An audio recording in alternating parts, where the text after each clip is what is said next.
সকলোকে নতুন এটা ভিডিঅ'লৈ স্বাগতম জনাইছোঁ। একেবাৰে কম সময়ত আৰু কম খৰচত যদি ৰান্ধি খাব পৰা এটা ৰেচিপি আছে। এইটো এটা কলখাৰৰ পৰা প্ৰস্তুত কৰিছিলোঁ। কল বাকলি, ভীমকলৰ বাকলি এটা পুৰি থৈছিলোঁ। এইটো অকণমান সময় থৈ দিলোঁ পানীখিনি ওলাবৰ কাৰণে। তাৰপিছতে চেকনিখনে এইখিনি চেকি ল'লোঁ। আমাৰ অসমীয়াৰ এটা কথাই আছে, খাৰ খোৱা অসমীয়া বুলি। গতিকে আমি এমাহত বা সপ্তাহত এদিন কলখাৰৰ আঞ্জা ৰান্ধি খাওঁৱেই। তাৰপিছতে কেৰাহীখন গৰম কৰি ল'লোঁ আৰু গৰম কেৰাহীখনতে অকণমান তেল দিলোঁ এচামুচমান, আৰু এই তেলতে মই নহৰু 4-5 ফুটামান থেতেলিয়াই লৈছোঁ, সেয়া দিলোঁ, আৰু আদা 1 ইঞ্চিমান লৈছিলোঁ, সেইখিনিও থেতেলিয়াই পেলাই ইয়াত দি দিলোঁ। এইখিনি যেতিয়া ভজা গোন্ধটো ওলাব, ইয়াতে মই আধা ফাল পিঁয়াজো কাটি যোগ কৰিম। পিঁয়াজ আৰু আদা নহৰু দি পেলাই যিখিনি খাৰৰ পানী উলিয়াই লৈছিলোঁ, সেই খাৰৰ পানীখিনি ইয়াত ঢালি দিলোঁ। প্ৰত্যেকেই বেলেগ বেলেগ প্ৰক্ৰিয়াৰে বনায়। মই ভাতৰ খাৰটো এনেকৈ ৰান্ধোঁ। এতিয়া জোখমতে নিমখ দিলোঁ।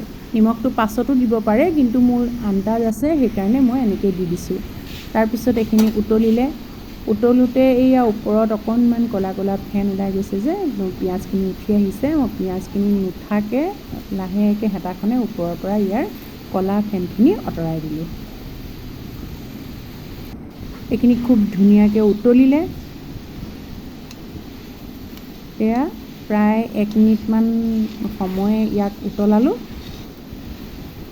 উতলাৰ পাছতে মই ইয়াত ভাত এবাতি আছে, সৰু বাতি এটা, সেই ভাত বাতি ইয়াত দি দিলোঁ।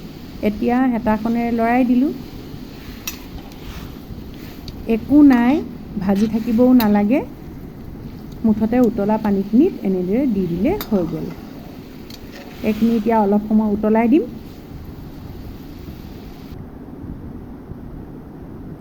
সিজিবলৈতো কথাই নাই, ভাত সিজিয়ে আছে। তাৰপিছত মই আদা আৰু নহৰু কেইফুটামান সৰু সৰু মিহি মিহিকৈ কাটি দিছোঁ, সেইখিনি এতিয়া ইয়াৰ ওপৰত দি দিলোঁ।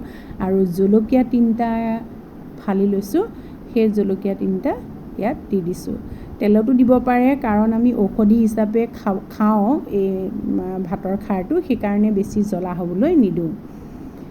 এইখিনি হ'লেই নহয়, এতিয়া বাতি এটাত কাঢ়ি ৰাখিম। আমাৰ যদি পেট ফুলি থাকে আৰু যদি ভোক নালাগে, তেতিয়া আমি এনেদৰে ভাত কেইটামান যদি খাৰ অকণমান দি ৰান্ধি খাওঁ, তেতিয়াহ'লে আমাৰ ভোক লাগে আৰু পেট ফুলাটো বন্ধ হয়। এয়া বেলেগ এটা বাতিত কাঢ়ি থৈ দিলোঁ।